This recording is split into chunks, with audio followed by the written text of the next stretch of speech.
Bismillahirrahmanirrahim. Assalamu alaikum. My name is Hassan and today we are going to locate pages, template, post using Elementor Finder in Elementor WordPress. Before starting work, it's my request, please subscribe my channel. Thank you. Now back to our work. So we are in Elementor page. On left side you see menu bar.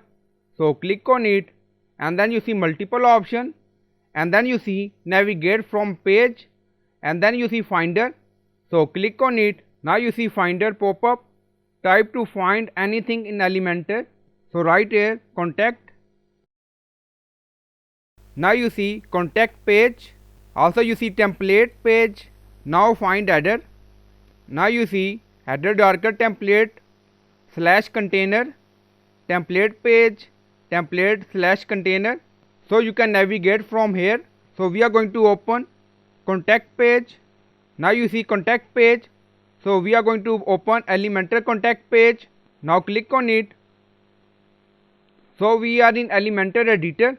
Now you see. So I hope you like this video. Please like, comment, share, subscribe. Thank you for watching.